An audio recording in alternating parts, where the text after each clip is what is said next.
Republican party of India के राष्ट्रीय उपाध्यक्ष, मशहूर उद्योगपति व इस्कॉन के चेयरमैन लखमेंद्र खुराना के जन्मदिन पर उन्हें शुभकामनाएं देने हेतु मित्र एवं भारी संख्या में शुभचिंतक पहुंचे थे। इस मौके पर लखमेंद्र खुराना मीडिया के साथ बातचीत में मुंबई एवं देश की वर्तमान राजनीति पर खुलकर अपनी बेबाक प्रतिक्रिया दिया। मूलतः उत्तर प्रदेश के मुजफ्फरनगर के रहने वाले लखमेंद्र खुराना आज किसी नाम या परिचय का मोहताज नहीं है। उन्होंने मुंबई को अपनी कर्मभूमि बनाया और सफल व्यवसायी बने। लखमेंद्र विश्वविख्यात इस्कॉन के चेयरमैन भी कई दशकों से है। सिर्फ मुंबई ही नहीं बल्कि उत्तर प्रदेश तक लोग उन्हें गरीबों, मजलूमों और असहायों के मसीहा के रूप में मानते हैं। भारतीय राजनीति में भी वह अपनी अमिट छाप छोड़ते हैं। किसी समय में वो बीएसपी सुप्रीमो मायावती के सबसे करीबी नेताओं में शुमार होते थे, लेकिन उनकी कर्तव्य निष्ठा, ईमानदारी और जनसेवा के कार्यों को देखते हुए उन्हें रिपब्लिक पार्टी ऑफ इंडिया के राष्ट्रीय अध्यक्ष और केंद्रीय मंत्री रामदास आठवले जी ने इन्हें अपनी पार्टी में राष्ट्रीय उपाध्यक्ष की जिम्मेदारी दे दी। श्री लखमेंद्र खुराना जी को अभी तक दर्जनों पुरस्कार मिल चुके हैं। राष्ट्रपति, राज्यपाल, मुख्यमंत्री, केंद्रीय मंत्री सहित अनेकों हस्तियों के हाथों उन्हें अभी तक सम्मानित किया चुका है। यही कारण है कि उनकी इस ख्याति को देखते हुए लखमेंद्र खुराना को Saint Mother Teresa University, UK द्वारा doctorate of philosophy, doctorate for politics की मानद उपाधि प्रदान की गई है। विशेष बात है, आज एक प्रेस कॉन्फ्रेंस का आयोजन करके आप मीडिया से मुखातिब हो रहे हैं। केंद्र में जेपी नड्डा जी से माननीय रामदास आठवले जी की मुलाकात हुई है। क्या रणनीति बन रही है, जरा उस पर आपकी प्रतिक्रिया चाहिए। कल आदरणीय केंद्रीय मंत्री रामदास आठवले जी, हमारे नेशनल वाइस प्रेसिडेंट आरपीआई के, नड्डा जी से मिले और अपनी स्थिति बताई कि आरपीआई कैसे बढ़ रही है। नागालैंड में अभी हमारे 2 एमएलए बने हैं और सब जगह आरपीआई का, आठवले जी का आधार बढ़ रहा है। तो उन्होंने उनसे मांग की है और उससे वो सहमत भी हुए हैं, सकारात्मक संकेत भी दिए हैं कि जितनी कुछ कमेटियां हैं केंद्र में, राज्य में, महाराष्ट्र में और सब जगह के उन आयोग भी हैं कि उनमें हमें हमारे हिसाब से प्रतिनिधित्व दिया जाए, तो वो उनको दिया जाए। तो उन्होंने सकारात्मक संकेत दिए हैं उसके। सर, मनपा चुनाव आ रहा है मुंबई में, इसको लेकर आरपीआई के नेताओं की मांग है कि यहाँ पे उप महापौर पद आरपीआई को मिले। ये मांग नहीं है हमारी। ये अभी 2 महीने पहले चूना भट्टी पे आरपीआई का जो हमारा एक सम्मेलन हुआ, तो उनमें आदरणीय हमारे मंत्री जी मंगल प्रभात लोढ़ा जी, आशीष शेलार जी सरकार की तरफ से अनाउंस करके गए हैं कि आने वाला जो बीएमसी का इलेक्शन होगा उसमें हमने उप महापौर आरपीआई को देना है, डिक्लेयर किया। चूँकि उसमें मुख्यमंत्री शिंदे साहब, उप मुख्यमंत्री फडणवीस साहब आने वाले थे, वो अचानक से उन्हें अयोध्या जाना पड़ा। तो सरकार के प्रतिनिधि के रूप में पालक मंत्री मंगल प्रभात लोढ़ा जी और आशीष शेलार जी ने हमारी संख्या बल देख के कि आरपीआई कितनी बढ़ रही है और शहर स्वीकार किया कि आदरणीय हमारे जो केंद्रीय मंत्री हैं रामदास आठवले जी, उनका कितना आधार बढ़ रहा है।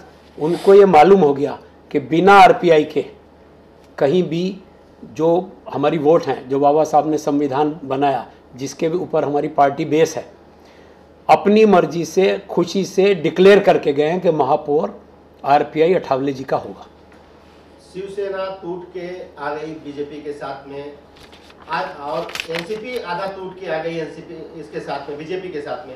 ऐसे में आरपीआई का महत्व कम हो गया, ऐसा कहा जा रहा है। आपकी क्या? देखिए, आरपीआई का महत्व कभी कम होने वाला नहीं है। जैसे जैसे लोगों की समझ में आ रहा है, संविधान निर्माता कौन है? बाबा साहब अम्बेडकर जी। उनका आधार कभी कम होने वाला है क्या? सब उनकी जय जयकार कर रहे हैं, उनको समझ रहे हैं। और हमारे आदरणीय आठवले जी जो है ना, वो जन जन के नेता हैं, वो दलितों के नेता हैं, वो गरीब आदमी के साथ साथ अभी जो सोशल इंजीनियरिंग चल रही है, एक ऐसे इंसान मैंने पहली बार देखा है और मुझे ये कहने में एक गर्व होता है कि मैं एक ऐसे शेर के साथ काम कर रहा हूँ। उनका आधार बढ़ता ही रहेगा। और उनके बारे में एक चीज़ मैं आपको बता दूँ, जहाँ आठवले जी होते हैं वही पार्टी आती है। या आप पिछले 20-30 साल से देख सकते हो, उनका आधार बढ़ता ही जा रहा है।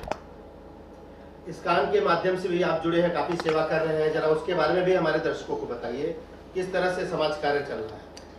देखिए, समाज कार्य, एक अठावले जी ऐसे इंसान हैं 24 घंटे उपलब्ध हैं, पब्लिक के बीच में बैठते हैं। दूसरे नेता तो कभी कभी दरबार लगाते हैं, अठावले साहब तो घिरे रहते हैं जनमानस से और तुरंत वहीं पे काम करते हैं। उनका आधार कम होने का सवाल ही नहीं, बढ़ता ही जा रहा है। और ये क्वेश्चन तो आपने ऐसा पूछ लिया कि वो जुड़ गए, दूसरे जुड़ गए।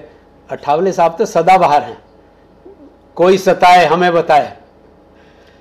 आज आपका जन्मदिन है, इस्कान मंदिर से भी आप जुड़े हुए हैं, किस तरह से समाज कार्य सेवा कार्य आपके चल रहे हैं, जरा उस पर। देखिए, इस्कॉन, मैं कहना चाहूँगा कि शायद इस वर्ल्ड की सबसे बड़ी संस्था है। हमारे लगभग 1000 मंदिर बन चुके हैं, हर साल 100 नए मंदिर बन जाते हैं। खाली मुंबई में अभी हमारे 5 मंदिर हैं, 6ठा और बन रहा है। 13 लाख बच्चों को प्रतिदिन खाना खिलाया जाता है। उनको करवाती सरकार है हमारे से, पर शुद्धता और उसमें हम किसी जाति पाति किसी से संबंध नहीं रखते। इस्कॉन मतलब international society for Krishna consciousness, और ये मेरा सौभाग्य है कि मैं, देखो, उसका चेयरमैन तो कृष्ण भगवान है, हम लोग तो कमेटी के चेयरमैन हैं। और पूरे हिंदुस्तान में लगभग 8 करोड़ लोगों को प्रतिदिन इस्कॉन की तरफ से निःशुल्क भोजन जाता है। तो इस्कॉन तो अपने आप में सारी दुनिया को पता है कि क्या कर रहा है।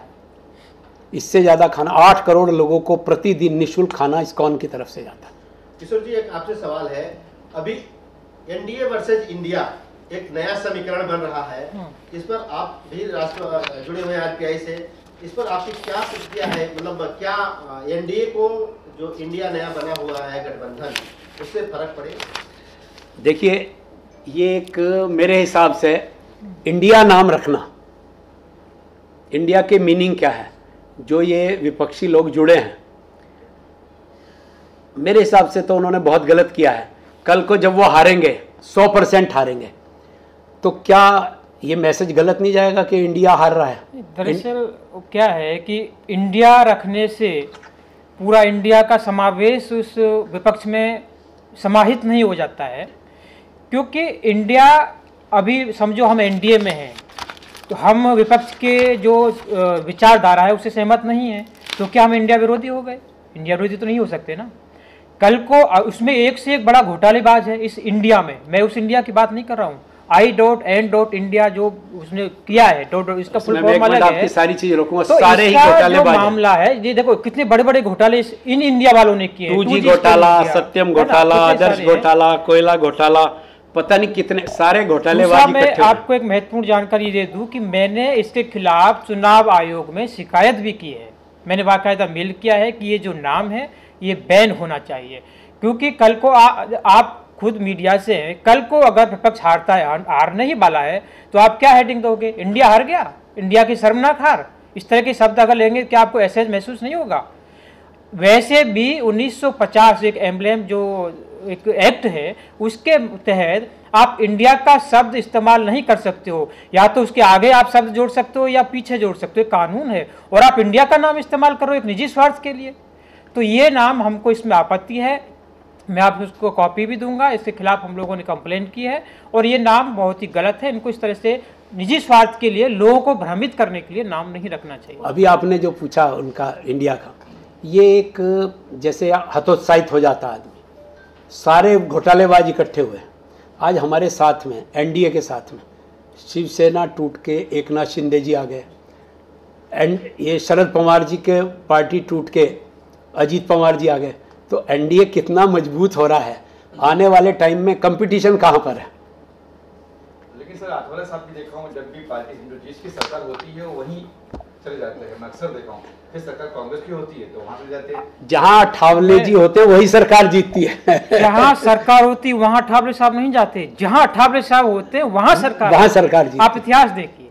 सर एक क्वेश्चन और सर, जिस प्रकार से आपकी काफी नेताओं से मुलाकात हुई, आपने रिपब्लिक पार्टी क्यों ही चुना और क्यों पार्टी क्यों नहीं चुनी? देखिए, रिपब्लिक पार्टी, मैं एक किसान रहा हूँ, उसके साथ में मजदूर भी रहा हूँ। किसान मजदूर का दर्द हम जानते हैं। रिपब्लिकन पार्टी गरीबों की पार्टी है, दलितों की पार्टी है, जरूरतमंदों की पार्टी है। अभी हम इसमें सोशल इंजीनियरिंग में बड़े भी लोग साथ में आ गए, सोशल इंजीनियरिंग। मैं स्टार्टिंग से 40 साल से ही नहीं इसी चीज़ में हूँ। मैं 2009 में इलेक्शन भी लड़ा यहाँ पर मुंबई नॉर्थ से। तो एक मैं बिजनेसमैन ज़रूर हूँ, पर मैं एक दलित से, एक दबे कुचले से, मजदूर से जुड़ा हुआ हूँ। मैंने खुद मजदूरी किसान किया है। एक रिपब्लिकन पार्टी ऐसी है, बाबा जी ने संविधान में बताया हमारा अधिकार क्या है, हमें करना क्या है। आज बिना बाबा साहब के कोई भी पार्टी ले लो, किसी भी, उनके बिना नाम लिए, बिना उनको नमस्कार किए जीत नहीं सकती, आगे नहीं बढ़ सकती। और सर एक दूसरी तरफ जो है पाकिस्तान से एक लड़की आई है जिसका नाम है सीमा हैदर, जो कि हिंदुस्तान में आई है प्रेम की जाल में फंस के, तो क्या कहना चाहेंगे, किस तरह से देखते हैं? देखिए, ये एक जांच का विषय है, उसकी पूरी जांच चल रही है बड़े लेवल पे। ATS भी जांच कर रही है और लोग भी कर रहे हैं। अब जिस तरह से कोई 2 पासपोर्ट रखेगा तो फ्रॉड ही है ना। जिसका भाई खुद वहाँ पाकिस्तान में फ़ौज में है, उसका चाचा फ़ौज में है, ये अभी सब सामने आ जाएगा। मुझे तो ऐसा ही लगता है कोई वो जासूस है और उसे जैसे स्मार्ट तरीके से वो बता रही है।